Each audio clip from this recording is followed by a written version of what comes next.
Welcome to NS news. నేను సుమా. ముందుగా బులెటిన్లో హెడ్లైన్స్.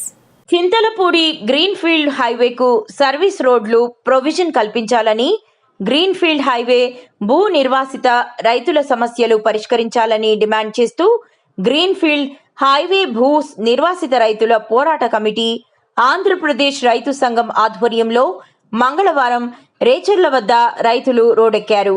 భూ నిర్వాసిత రైతుల సమస్యలు పరిష్కరించాలంటూ నినాదాలు చేస్తూ నిరసన వ్యక్తం చేశారు.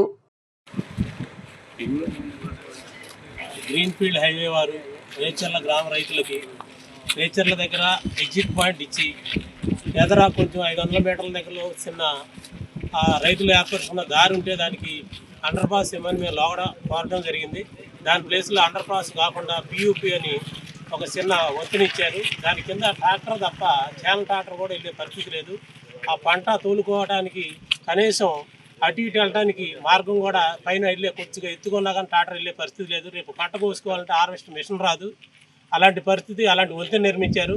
అప్పుడు మేము అందరం కలిసి రైతులందరం కలిసి పీడీ గారి దగ్గరికి వెళ్ళాము. వెళ్తే ఇది హైట్ పెంచడానికి లేదు కాబట్టి అక్కడ నుండి ఎగ్జిట్ పాయింట్ వరకు మీకు రోడ్డు సర్వీస్ రోడ్డు మేము ఏర్పాటు చేసి గ్రావెల్ పోసి అప్పచెప్తామని చెప్పారు. ఇప్పుడు వరకు ఇంప్లిమెంట్ చేయలేదు. ఆ ఉన్న దాంట్లో కూడా కరెంట్ పోల్స్ అడ్డంగా ఉన్నాయి, అవి తీపించలేదు. మళ్ళీ అందులో మొక్కలు నాటుతున్నారు. ఇప్పుడు అటు ఇటు రైతులు ఒక రైతుకే 2 వైపులా భూమి పోయింది. ఆ కాలువల దగ్గర గాడి తీసేశారు. అదంతా కోత కోసుకుపోతుంది. దానికి కనీసం సైడ్ వాల్స్ కట్టకుండా వాళ్ళ రోడ్డు వరకే చేసుకున్నారు. రైతులు చాలా ఈ రకంగా కూడా నష్టపోతున్నారు. రేటు 2013 చట్ట ప్రకారం డబ్బులు ఇవ్వకపోగా 2017లో అవార్డు నోటీస్ ఇస్తే ఆయాల 6 లక్షలు ఉందని 6 లక్షల ప్రకారం 1.2.5 చొప్పున 15 లక్షల కాడికి 2 లక్షల ఇంట్రెస్ట్ అని 17 లక్షలు ఇచ్చారు.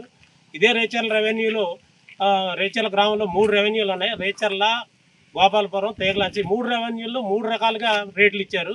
ఒక చోట 20 లక్షలు, ఒక చోట 21 లక్ష, ఒక చోట 15 లక్షలు.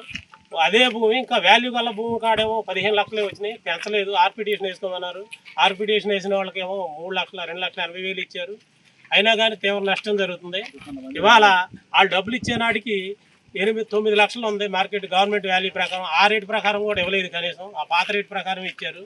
మాకు నష్టం జరిగింది. సర్వీస్ రోడ్లు ఇస్తే చాలని చెప్పి మేము అనుకుంటే అది కూడా లేకుండా చేశారు. కలెక్టర్ గారు ఈరోజు ఆ పీడీ గారికి వీళ్ళు అందరూ వస్తారు, మీ సమస్యలు పరిశీలించి ఒక నివేదిక చేసి మాకు పంపిస్తే మేము చర్యలు తీసుకుంటామని చెప్పారు. కానీ రైతులందరూ కూడా 10 గంటలకే ఇక్కడికి హైవే కాడకి చేరుకొని అందరం ఎదురు చూస్తే ఇప్పుడు వరకు ఒక్క అధికారి కానీ, ఆ గ్రీన్ఫీల్డ్ వాళ్ళు కానీ, మేనేజర్ కానీ ఎవరూ రాలేదు.